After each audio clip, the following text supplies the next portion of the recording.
セミナーにご参加いただき誠にありがとうございます。私、本日の進行役を務めさせていただきます、バイオストリーム株式会社の小玉と申します。どうぞよろしくお願い申し上げます。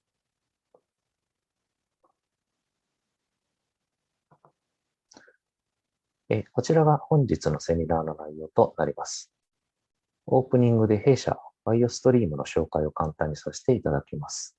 次にLevitasBio LeviCellシステムの概要説明をさせていただきます。次に、その次にLevitasBioのアプリケーション担当者より技術、アプリケーション、最新情報の紹介をさせていただきます。最後、Q&A の時間を設けさせていただいておりますが、プライベートのチャット機能でポスト宛てへいつでもご質問可能でございます。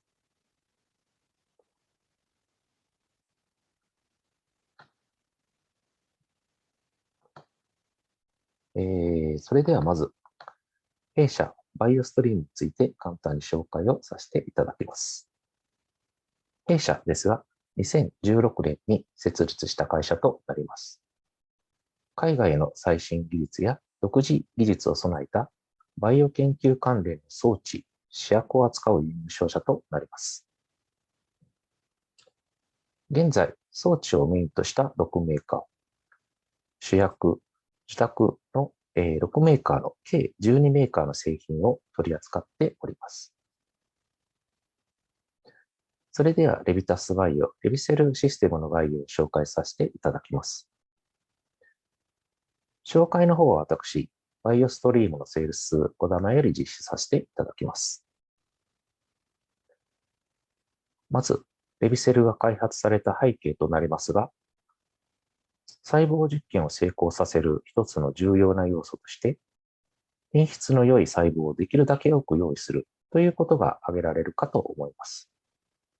ただ、現状を見ると、保管されたサンプルでは、生細胞率が 50% 未満が大半であったり、生検サンプルなどは大半が生細胞数が100万個未満であったりします。また、初代細胞の 70% 以上が標準の処理方法ではうまくいかず、調整中に死滅を招き、いわゆる実験のボトルネックの一つになっている現状でもあります。また、スタートサンプルの問題に加えて、従来の生細胞エンリッチメントの技術についても問題を抱えています。三大技術の遠心法、磁気ビーズ法、セルソーターでは、物理的な圧力と処理工程の長さから細胞へのダメージが大きく、調整中に死滅を招いてしまっています。また、セルソーターでは30ミクロンメーター以上の大きさのサンプルを流すと、流路で詰まりやすくなるなど、幅広いサンプルのサイズに対応できない問題も抱えています。これらの問題を解決するべく、研究者様のニーズに応えて開発、リリースされたのがLeviCellシステムとなります。LeviCellのコア技術である磁気浮揚技術による生細胞エンリッチメントは、従来の問題を解決できる技術となります。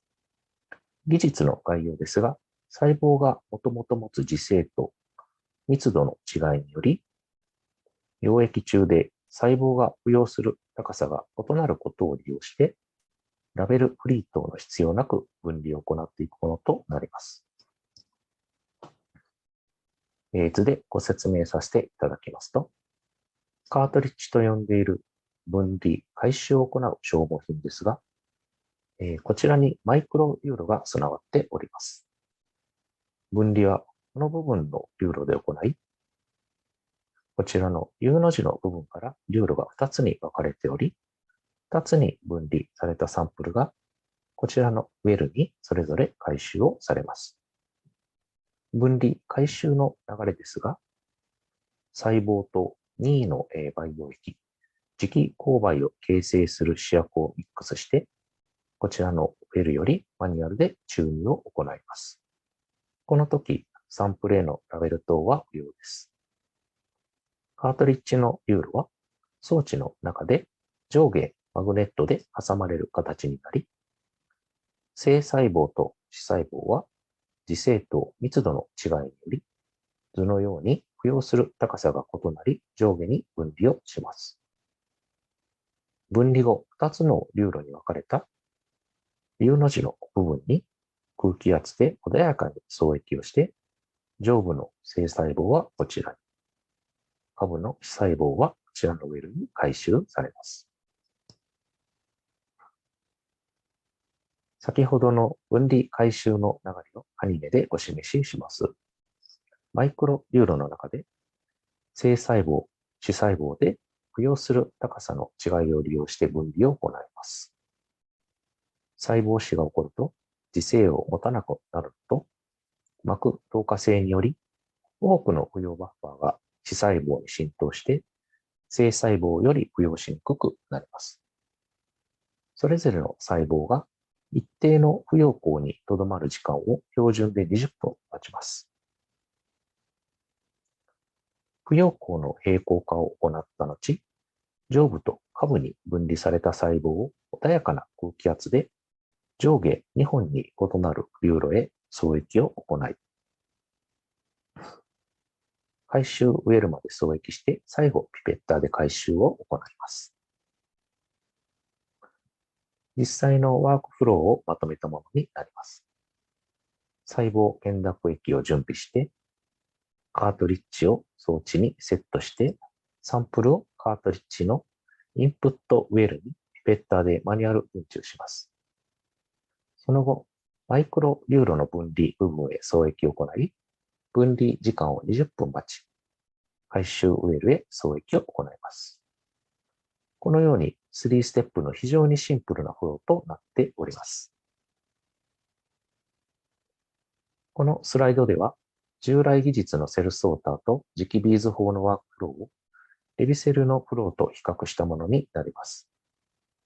2つの技術が10以上のステップが必要なことに対して、LeviCellのフローは非常に簡便で、しかも特別なメンテナンスも必要ございません。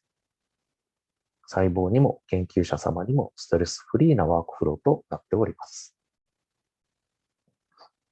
次にこちらでは、ワークフロー、時間、労力という点で比較した図となります。セルソーター、磁気ビーズ法では、全工程2時間、1時間以上とかかるのに対して、LeviCellでは25分程度の時間となります。また、特筆すべきは、ハンズオンタイムで、セルソーター、磁気ビーズ法がそれぞれ40分、30分以上を要するのに対して、LeviCellではわずか2分程度の時間となります。これらのことから、LeviCellを導入することにより、実験の大幅な効率化と、ひいては、プロジェクト期間の短縮、また、それに伴う研究費のコスト節約が可能です。また、コロナ禍で時短が推奨される中、実験時間の短縮や残業抑制にも寄与できます。データについての比較ですが、こちらは正細胞のエンリッチメントについて、磁気ビーズ法と比較したものになります。サンプルは2種類とも主要細胞となります。ご覧のように、いずれもLeviCellの方が生存率、使用率ともに高い結果となっております。次に、システムの仕様となるんですが、2点だけ紹介させていただきますと、処理できる細胞数は最大 2×10 の6乗で、推奨は 1×10 の6乗となります。また、注入できるサンプルサイズは1ミクロンメーターから350ミクロンメーターまでの幅広い範囲で対応可能です。最後、システムの利点をまとめますと、従来の正細胞の濃縮の問題を磁気浮揚技術を使った LeviCellで解決できます。本システムを導入することにより、データの品質向上、実験の効率化、プロジェクト期間の短縮、研究費の節約、また残業抑制が可能です。また、ウイルスなどの感染性の危険なサンプルを扱う場合、LeviCellはエアロゾルを発生しない機構となっており、また、短時間の実験フローで研究者様への感染リスクを極力低減することもできます。また、実験後や日常のご面倒なメンテナンスも特に不要となっており、高額な維持費の心配もございません。以上、非常に利点の多いシステムとなっております。それでは、こちらでシステムの概要説明を終了させていただきます。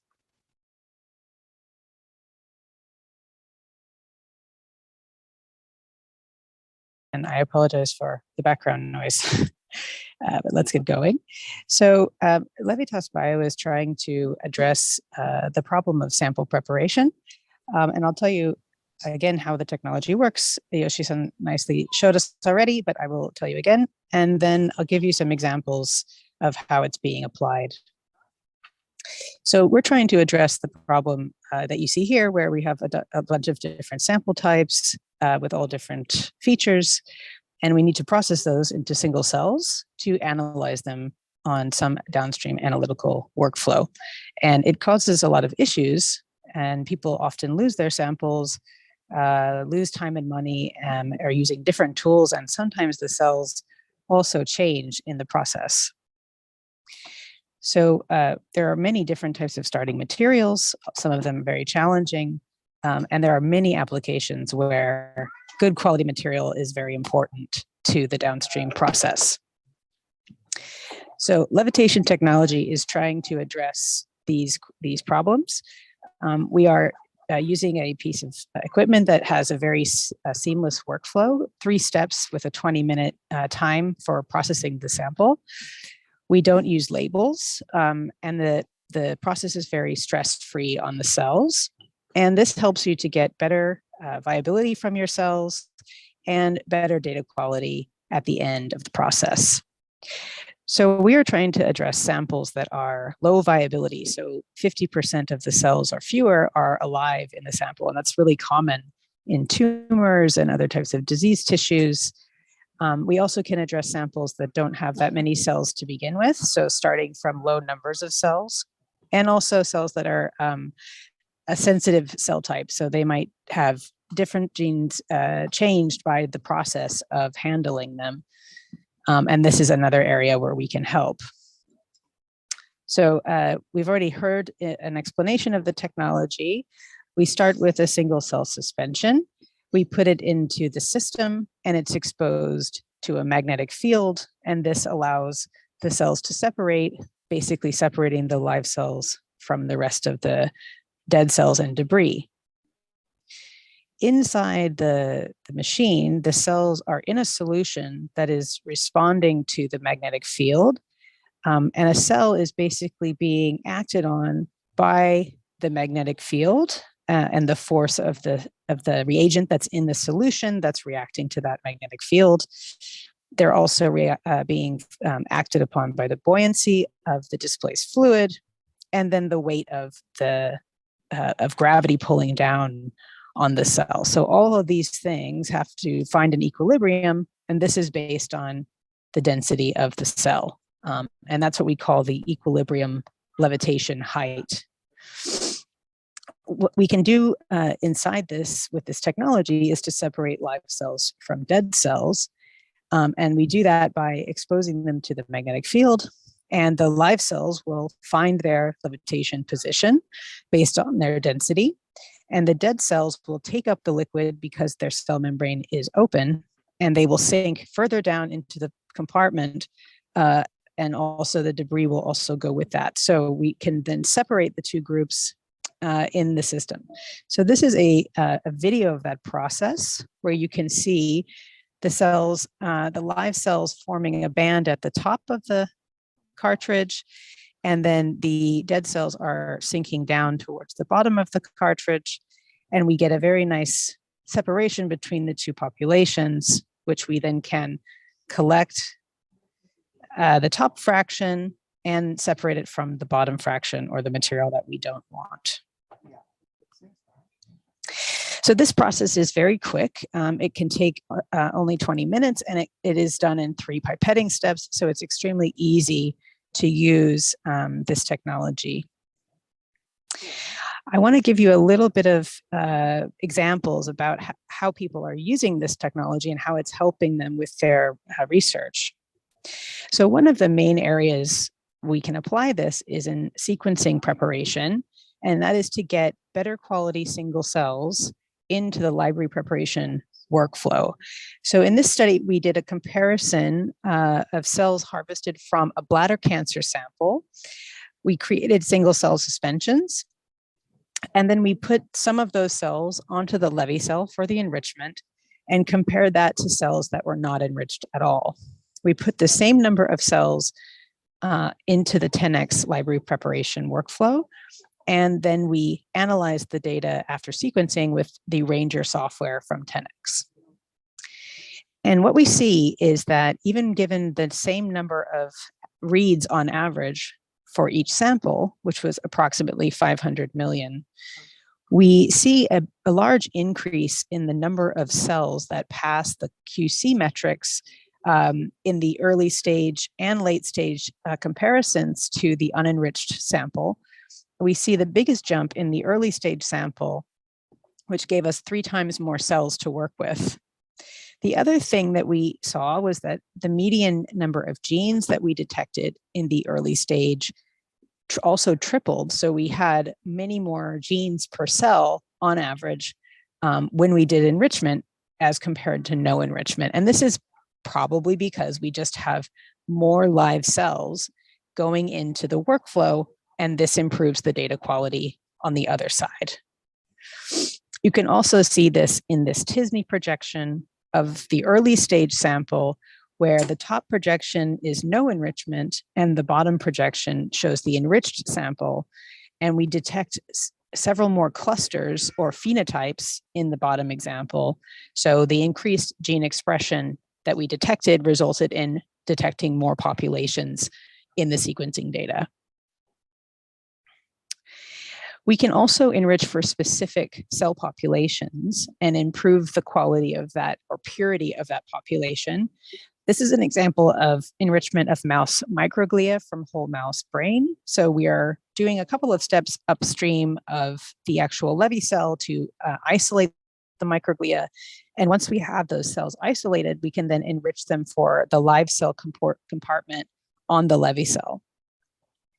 And what we show is that the purity of the microglial population is enriched with levitation. So we get more microglia as a percentage of total cells detected as compared to flow cytometry. We also see that the general microglial markers are not changed between these two methods of enrichment, but when we look at activated markers, we see that we have less activation with levitation as compared to flow cytometry. So that means that the signature of the transcript is in its of the transcripts are in their native state. We're not changing the profile of the cell by doing the enrichment, which is extremely important for analyzing the state of the cells when we isolated them from the tissue. So we see a 2 to 6-fold decrease in activation markers when we compare it to flow cytometry as an enrichment method in this case. Another example of how this material is being used or how this equipment is being used is to improve tumor engraftment efficiency. And this is to take cells from a tumor from a clinical sample and enrich them on the LeviCell. So the comparison here is taking cryopreserved sample and thawing that and creating a single cell suspension that will be transplanted into a mouse as a xenograft transplant model.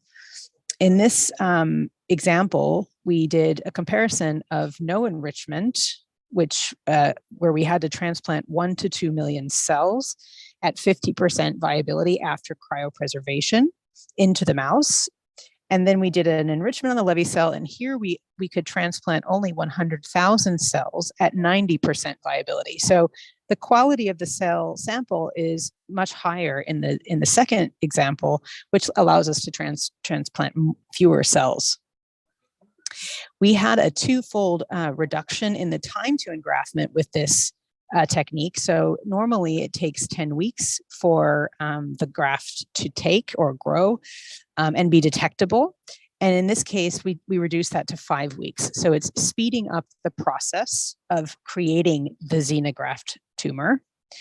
It's also increasing the efficiency of that process. So in this case, 10 out of 10 mice in this study actually created a xenograft versus only 5 out of 10 in a standard workflow. So there's lots of advantages here to this particular process when using enriched cells from the LeviCell. So what are we going to do next? So we are right now looking at the workflow sort of in the sample enrichment area with the hardware and the consumables that we have now with LeviCell. We're also creating products upstream for doing sample cleanup and processing. And we're also going to create kits for doing some target selection inside the cartridge. And we're also working on software tools to improve the characterization of cells inside the system. So the first product we have in the tissue prep area is the mouse tissue dissociation kit. And this is a kit that uses a cold digestion approach in order to digest different types of tissues. And you can do mouse lung, liver, and brain organs with this particular combination of enzymes. And this is, again, to be used before the LeviCell as a way to dissociate the tissue. We also have a kit now called the Human CD45 Depletion Kit. And this is a kit that is actually going to deplete CD45 positive cells from a mixed tissue sample. And it's done at the same time as the live cell enrichment inside the cartridge. So you are mixing nanospheres that are labeled with CD45 antibodies. Those are binding to the CD45 cells, and then any remaining tumor cells or tissue cells that are not CD45 positive will be enriched in the top fraction of the cartridge. So it sort of looks like this. You have the viable CD45 negative cells, which is the target population. Those are at the top of the cartridge, and they are the live cell population. Then we have our dead cell population, which is at the bottom. And we also have these CD45 captured cells, which are sinking to the bottom because of the tag that they have on them. So this allows us to do a targeted depletion at the same time as we do live cell enrichment. And here's some data to show how this is working. So we have a couple of different tissue types here, all cancer tissues, dissociated tumors, where we had a combination of tumor tissue and immune cells. And we show at the top this by showing EpCAM and CD45 staining. And then when we get to the post LeviCell data, we see that the CD45 population is completely gone, and the EpCAM positive population has increased in most cases. So this is a very nice way to do combination depletion and enrichment. And this is just the first kit. So we see this as a potential, we could do lots of different things with this approach. And the last thing I want to mention here is the fact that we're going to develop also a new system. And this is launching in Q4 of this year. It's called the EOS. And there's a couple of different changes that are coming with this new system. The hardware and optics of the system are going to be a little more sophisticated than in the current LeviCell 1. We also have temperature control options.